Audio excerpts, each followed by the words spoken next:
Good morning and welcome home to Live Oak Unitarian Universalist Church. I'm Reverend Joanna and my pronouns are she, her. Thank you for joining us. We who bring a teaching of hope, we who bring a saving message, who welcome all in our doors, Wiccans and humanists, Christians and Hindus, straight, gay, lesbian, and bisexual, cisgender, transgender, non-binary, and intersex, all who are searching, seeking, looking for more meaning, more service, more love. All of us gathered here together. I invite you to put your phone on what we call the worship mode. That means it's not going to make any sounds, but you are still free and indeed encouraged to send out pictures or video or quotes from things that you hear today, maybe even an invitation for someone to join you here next week. Would you please rise now, either in body or in spirit, and join us in singing Enter, Rejoice, and Come In, and remain standing for our chalice lighting.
Our chalice today is being lit by Eileen. This is a congregation bound not by creed, but by covenant. May those in agreement affirm our church covenant now. We affirm a caring community of and for all ages, seeking wisdom, doing service, and living with integrity. In our diversity, our covenant holds us in unity as we celebrate our shared spiritual journey. Hello. Hello, my name is Apollo, and my pronouns are he, they. One thing I particularly love about this church is how welcoming everybody is and how interconnected our community is. I'd like to welcome any guests we have today. Thank you for taking a chance to walk through our doors and join us for worship. If this is your first time here, please stop by the visitors table so we can meet you and answer any questions you might have. This is a church that is buzzing 7 days a week. The definitive way to keep up with what's happening is through our weekly email newsletter. You can sign up for it at the visitor's desk and also go to our website at liveoakuu.org and click on What's Happening. Live Oak UU has many ways for you to connect with our beloved community beyond Sunday opportunities. Beyond Sunday, opportunities are shared on our website or newsletter. One event happening, actually, I don't know what one event happening this week is, but we... There we go, service auction after the auction after the service. There we go. I am so well put together, y'all. This is amazing. We gather this morning as one community, a community united by common ideals: love, justice, diversity, freedom, mutual care, equity. Equity. Yet look around. Look at the faces of those around you. Each face represents an individual, every one of us with our own story, needs, strengths, and faults. We light our chalice today, honoring our common connection and also the uniqueness that lives within each of us.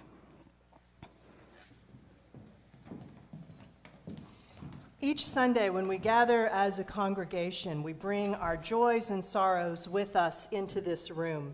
And when we ask for remembrance or celebration or prayer or thoughts, we make of this room a sacred circle.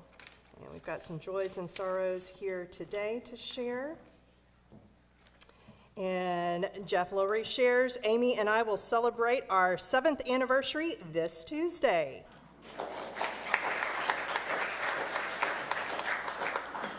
Doug Martin shares that tomorrow is Mary Hingstebeck's birthday. Cassandra shares, Monday is my 5th rebirthday, 5 years of being my true self. And our Director of Religious Education could not be here today because she is recovering from the most marvelous party last night, the wedding of her child, Morgan Jarman and Hannah Novotny.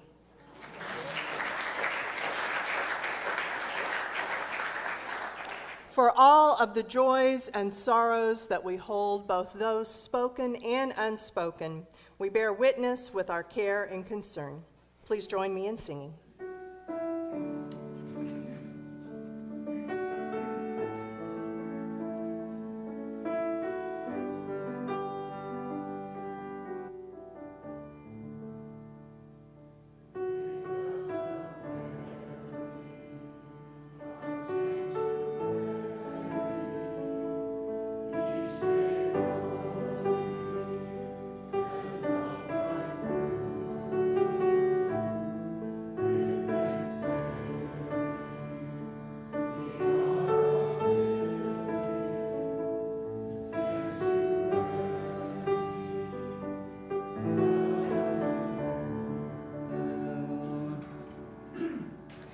Please rise as you are willing and able for hymn number 343, A Fire Mist and a Planet.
And now it's our time for wonder, and we have a story called May Day Around the World by Tori Telfer, illustrated by Lynn Averill. And I don't know if we can get the slides up. Excellent.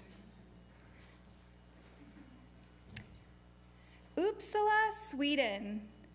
Gustav has never been up this late.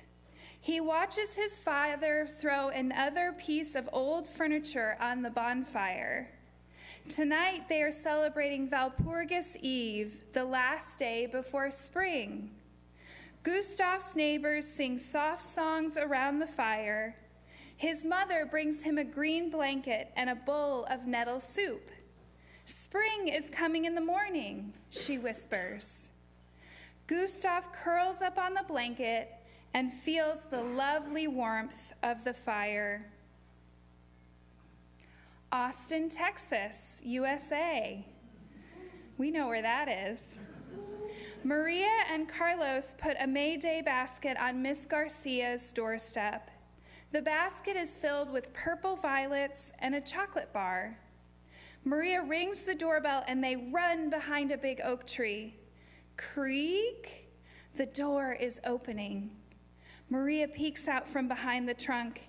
Happy May Day, Miss Garcia. Paris, France. Adele races through the park with a coin clutched in her hand. May Day is her favorite time of year. Everyone is wearing bright colors, and the birds are just starting to sing. One lily of the valley, s'il vous plaît, she says to the man selling flowers. Adele runs back to her grandfather and puts the flower in his buttonhole. Joyeux premier mai, Papi, she says, but in a better French accent. Happy May Day, Grandpa. Wailea, Hawaii, USA. Aala helps her Aunt Malia get ready for the Lay Day parade. Her aunt has been crowned Lay Queen. How do I look, says her aunt. You forgot something, says Aala. She slips a long, delicate lei of Alima blossoms over her aunt's head. The lei smells sweet and fresh, just like springtime. Now you forgot something, says her Aunt Malia. Giving a lei means you get a kiss. Peasmarsh, England. Annabelle and Edward are dancing around the maypole. They've been practicing for weeks. If they get the steps just right, the ribbons will wind around the pole in a beautiful crisscross pattern. Annabelle wears her new white dress and yellow ribbon in her hair, the color of the first spring daisies. Edward is dressed as the Green Man, full of mischief. Oh no, Edward's dog Sammy is running towards the maypole. He wants to dance too. Watch out, Edward. And thus our story is told.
Today's reading is Blessed Are the Magic Makers by Tessra Honey Youngblood.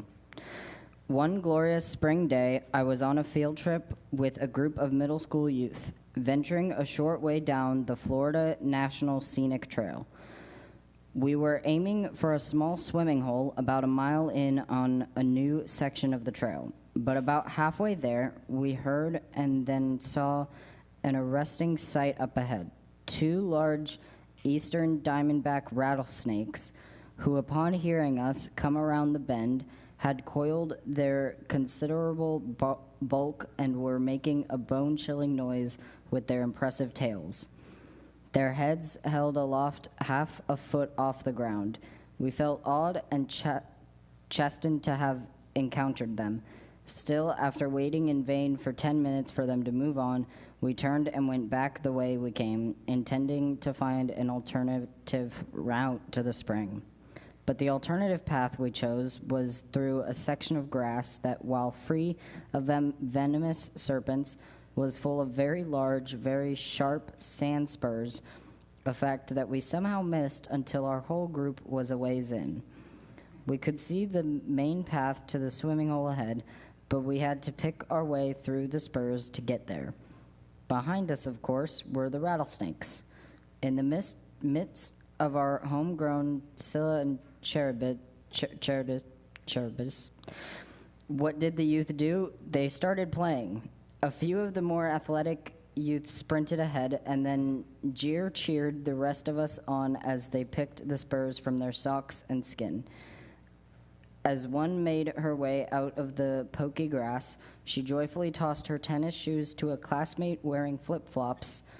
A few held hands in a vertical line and danced their way through, the first saving the 2 behind her from the brunt of the burrs. Neurochemically, pain and euphoria are kissing cousins.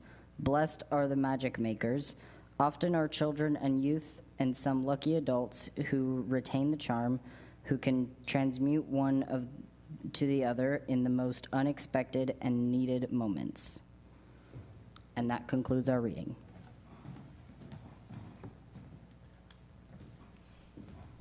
So today we will be doing something that years ago someone else was arrested and deported for doing.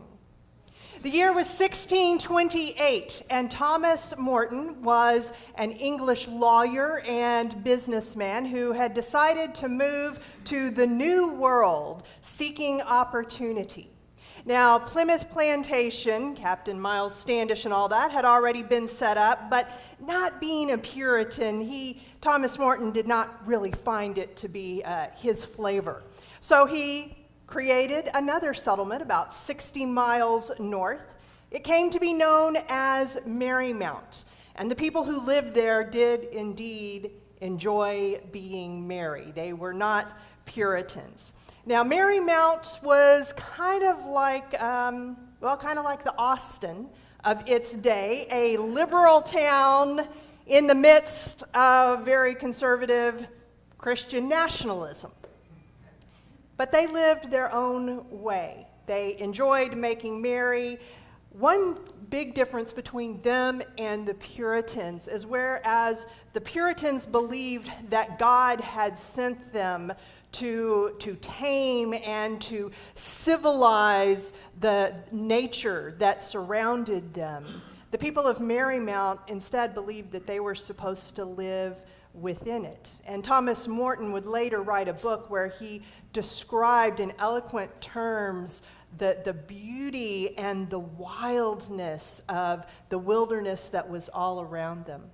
The people of Marymount also lived in friendship, genuine friendship, with the indigenous people of that area, becoming friends with them, trading with them, working together, socializing, even intermarrying.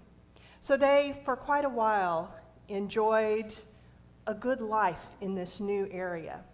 Now, in 1627, the people, led by Thomas Morton, decided that they were going to sort of import some of the traditions and holidays and rituals of West England, which at that time was still celebrating many of the same things that had probably been celebrated since pagan times. And so at the start of summer in 1627, they held a grand party. Thomas Morton had them set up this 80-foot pine tree bedecked with flowers and ribbons, and they all danced around it. Yes, a maypole, just like what we are going to be doing today. And they were drinking and carousing and singing and dancing and having a great time. Well, the word got back to Plymouth Plantation. It's a very interesting thing. You see this throughout history where one group will talk extensively about the need for religious freedom and the need for local areas to be able to create their own laws. And then those very same people will hear about people in another town or people of a different religion doing that same thing, and they'll say, yeah, but we don't mean that way. We mean our way. They were very concerned about what was happening at Marymount, all of this fun, the alcoholic beverages, the relationships that these people were making with the indigenous, and then there was that maypole. A year later, Marymount, not really knowing that anyone else was even paying attention, has another big festival. They put up their maypole. What they don't know is that there were people watching in the bushes. And then Captain Miles Standish and other men from Plymouth Plantation came pouring into Marymount. They arrested Thomas Morton. They would later have him deported back to England. They pretty much got rid of the town, including chopping down the maypole. Now, I don't think that what we do today, that we are at risk of being arrested. To be fair, I have not read every page of Project 2025, and there may be something in there, but as far as I know, we are going to be safe. But I do think that it's important to look back at stories like this and realize that even in difficult times, people have made it a priority to do rituals and have holidays that are centered all around joy. This is something I think is so endearing about humans, is that going back to the farthest we know of ancient times, this is something we do. We designate specific days, and then every year we celebrate them. And we have holidays that are deep and meaningful and filled with religious significance. We have somber holidays, such as Memorial Day, full of national importance. But today, what we are going to be lifting up are all of the holidays that are created where the main priority is simply to have fun. Because this is so often what sustains us. There are so many different holidays. We have a bunch that we can celebrate this week, including today. Is anyone celebrating something today? She asked the person wearing a Star Wars shirt. Yes, today is Star Wars Day, chosen not because this date coincides with something specific in the Star Wars canon, but because of a pun. And if we're being honest, not even a good pun. May the 4th be with you. Does anyone know when is the first recorded usage of that? Anyone happen to know this? So, interesting. I'm sure that as soon as the movie came out, punsters were immediately making that connection. May the 4th be with you. But the first recorded instance we have of it was in 1979, so that was what, 2 years after Star Wars came out? Sorry. At this church, we one time, to get to know each other better, we one time did this exercise called the spectrum exercise. It's where you make a long line and you put yourselves on different lines like theist and atheist, and we did Star Wars and Star Trek. Yeah, we can tell which side I was on. Freud says there are no accidents. But Star Wars, but the first reference was on May 4th, 1979, England, Great Britain, elected a new prime minister. The party of that prime minister, the Tories, took out an ad in the evening newspaper. Sorry, that is the first accredited instance of it being used. The fact that it's the first one, and yet I think most honest historians would say more aligned with the Empire than with the Jedi. Nonetheless, May the 4th as Star Wars Day continued building in popularity. At a certain point, the marketing people got involved. Nothing wrong with that. That was my first career, and frankly, a pretty smart decision. So now Lucasfilms and Disney, they do all kinds of promotions for Star Wars Day on May the 4th. Interesting thing, I think that if you took all of the sciencey people and people who enjoy a good or even bad pun and made a Venn diagram out of them, it would just be like a circle, just a solid circle. There is another holiday that is celebrated, especially among the sciencey folk. It is March the 14th. Anyone here celebrate that? Yes. 3.14 Pi Day. Now, this holiday was actually created at a science center and museum in California. And the way that you properly celebrate it is not, as you might think, by sitting down and doing a bunch of geometry, which I realize for some of you would be great fun. We love you anyway. But no, it is, of course, by eating pie. And this has become quite the celebration every year. I don't know of a bakery that does not try to make good on this. Sometimes these, first of all, sci-fi folks, we are always looking for an excuse to have fun. Sometimes, though, it can come out of something that was originally serious. So it was in May, a bunch of years ago, and Douglas Adams died unexpectedly and very young. He was only 49. Douglas Adams is the person who created what was first a radio series, Hitchhiker's Guide to the Galaxy. It became a series of books and movie. And that very year when he died, because it was so unexpected, all his fandom wanted to do something, and so they managed to pull together in just 2 weeks, so that it was on May 25th, what they called Towel Day. Towels in the whole Hitchhiker's Guide to the Galaxy are a significant thing because they are so very useful.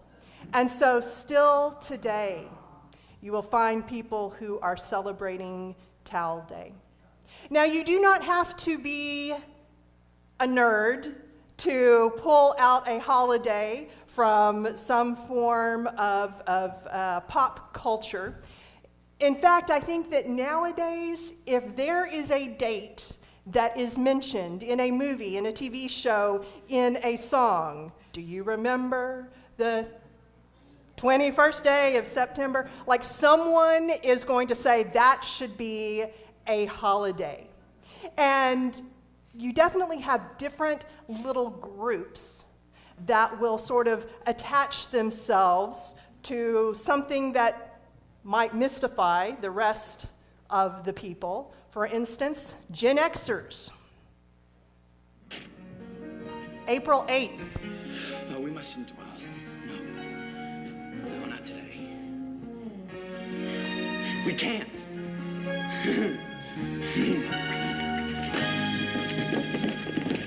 Not on Rex Manning Day. Rex Manning Day, April 8th. Okay, everyone who's not a Gen Xer is like, what? Okay. It's from the movie Empire Records, and it is the date of a washed-up pop star. It doesn't take much for any of us to want to claim something as a holiday. We just passed another pop culture holiday. This one some of you may be more familiar with. Describe your perfect date. It's a tough one. I'd have to say April 25th, because it's not too hot, not too cold. All you need is a light jacket. April 25th, the perfect date. From the movie Miss Congeniality. I realize some of you may be thinking, well, that doesn't seem very significant. I happen to have it on good authority that the most recent baby that was born to Live Oak was pretty much willed into existence on April 25th because her mama wanted her to be able to have the perfect birth date. 10:22 p.m., cutting it kind of close, baby West. And then there are holidays Girlfriend. from TV shows. What's Galentine's Day? Oh, it's only the best day of the year. Every February 13th, my lady friends and I leave our husbands and our boyfriends at home and we just come and kick it breakfast style. Ladies celebrating ladies. You know my code. Hose before bros. Uteruses before deuters. Got it. Ovaries before brovaries. A bouquet of hand-crocheted flower pens. A mosaic portrait of each of you made from the crushed bottles of your favorite diet soda. And a personalized 5,000-word essay of why you were all so awesome. Now this one is really interesting because sometimes, we create these little holidays and things like the perfect date or definitely Rex Manning Day. It's not really celebrated so much as we look at the calendar and we go, oh yeah, I remember what today is. But then there are holidays that they may have started in pop culture. Some people would put Festivus from Seinfeld in this category too. But they take on a life of their own, and this is one. Galentine's Day, people actually go and celebrate it because women realized that they wanted a way to celebrate. We put so much attention and effort towards our romantic relationships and often our relationships with our kids, and we realized we wanted a way to celebrate our platonic girlfriends, to celebrate them and to be able to show our love. The woman who every woman I know would love to have as a girlfriend, Michelle Obama, also celebrates this day, posting on Instagram about the love that she had for her girlfriends who have stuck through with her through an awful lot. We have needs and we create holidays. What is interesting is that this is not something that we hold for when things are going well. In fact, it often is most important that we have our celebrations when things are tough. I don't know about you, but I look back at some of the hardest times in my life, and what got me through was deciding to make fun a priority and having other people in my life who would do the same for me. I remember when my child was in the hospital and a bunch of girlfriends dragging me out to the movie theater because Mamma Mia, the first one, had just come out. And they knew that I needed a break from what was at that time a terrible reality, and I needed to have fun. Today we will dance around the Maypole, something that this church has done just about every year since y'all have been here. Originally started because it was around Beltane, but now it's most often done on the first Sunday of May. There was one year when we did not do it, and that was when we were in lockdown with the pandemic. I look back at that year and a half when we were in lockdown, and it was hard. There was a lot of stuff that we couldn't do. There was a lot of ways that we could not minister to each other. And still, we figured out ways to have fun. We got online, we played games together, we figured out how to watch movies together online. We had social time after the service on Zoom. And that's what helped us get through. As you think about what you're going through right now, I hope that you never say, "I'll have fun when this is all over." I hope you do not say it when you are going through medical treatment.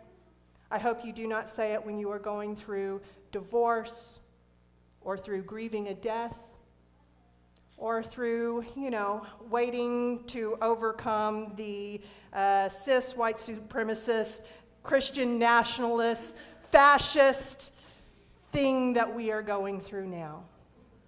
We need fun. Fun is what helps us survive.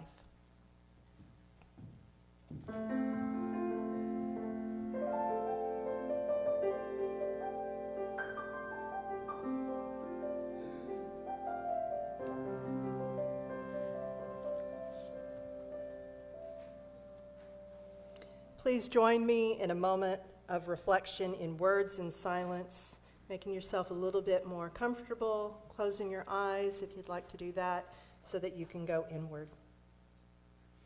Joseph Campbell, the expert on mythology and religion, wrote, "A ritual is the enactment of a myth, and by participating in the ritual, you are participating in the myth. And since myth is a projection of the depth wisdom of the psyche, by participating in a ritual, participating in the myth, you are being, as it were, put in accord with that wisdom, which is the wisdom that is inherent within you anyhow. Your consciousness is being reminded of the wisdom of your own life. I think ritual is terribly important. May we seek the spirit of a child who unself-consciously delights in wonder, magic, ritual, and fun. May we fuel ourselves with joy. May we revel in the miracles around us and share fun with others."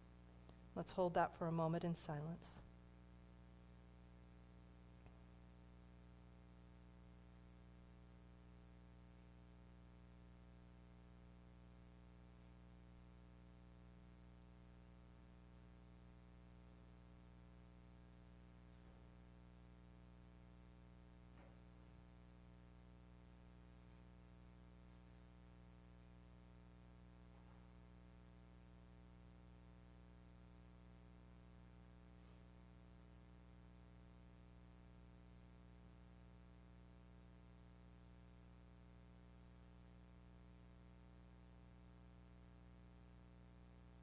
Amen, and blessed be.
We are the tradition of the Free Church.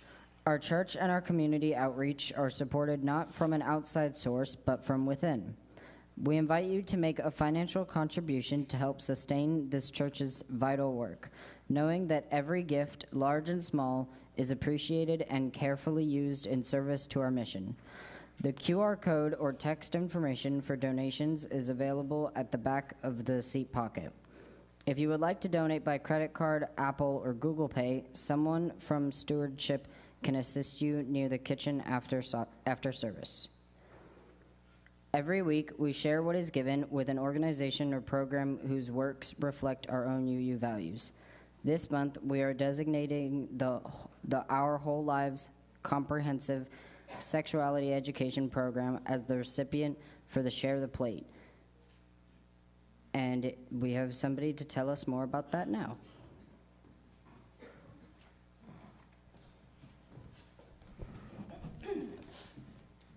Sorry, y'all. I was setting up outside, so I was not a part of dress rehearsal. Hello. I'm here in place of Chris as she still celebrates the wedding. This month, we're going to focus Share the Plate on OWL. So I know you guys have probably heard us talk about OWL a lot. Maybe you've been here as we've offered this program. Maybe you haven't. This program is incredibly important and incredibly important in our state. It is valuable for kinder through adults. And it's an education program grounded in our UU principles, but it is not a religious-based program. It offers powerful alternatives, comprehensive, inclusive, and affirming learning for all ages. It empowers participants to make informed, responsible choices about relationships, identity, and health.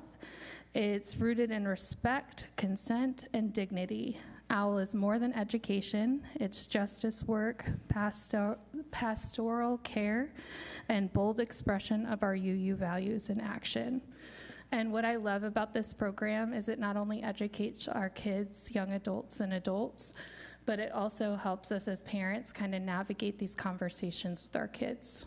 So Sharing the Plate this month will help us fill that pot to be able to lost my train of thought. Will be able to give us more funding to have more trainers.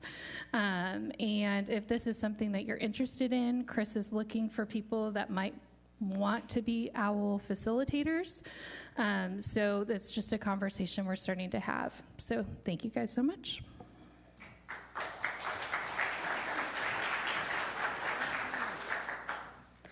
As the ushers come forward to receive the offering, I invite you to say with me these words. We are building beloved community with our labor, with our treasure. With gratitude, we receive the offering. May it help us to fulfill our mission in the world.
I can't help but think how different life might have been in the United States had Marymount been the one to survive, not Plymouth Plantation. And yet, when you take the long view, that is exactly what happened. I don't know if any of you know this bit of religious history, but the two remaining heirs, descendants of Puritanism, are United Church of Christ and Unitarianism, the two most liberal religions in the United States. We won!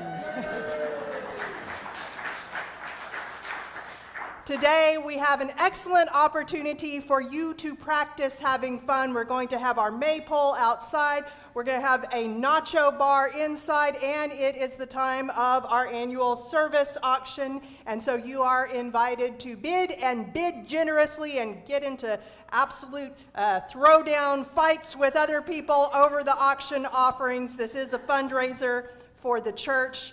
And I will also take a moment of personal privilege to say that it was 11 years ago today that this congregation voted to allow me to come and be your minister.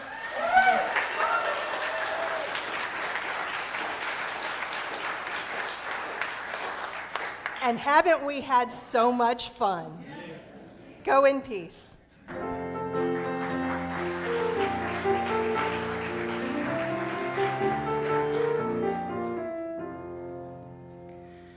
Well, I'm going to echo a few things that Reverend Joanna said. So here are some of the ways we are connecting, learning, and growing together today.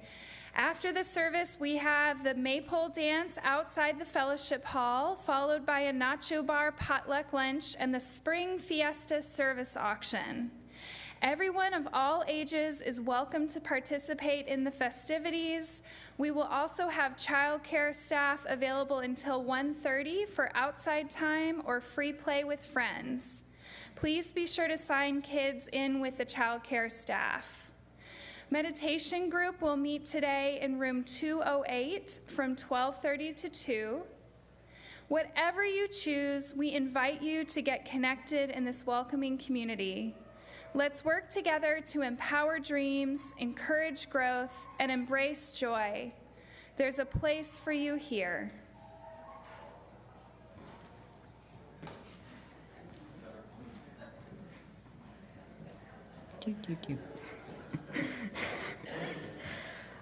I invite you to rise for our closing hymn, number 327, Joy Thou Goddess, and remain standing for the extinguishing of our chalice.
Let us say these words to each other.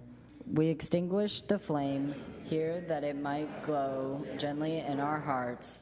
May it light your path as you leave this place.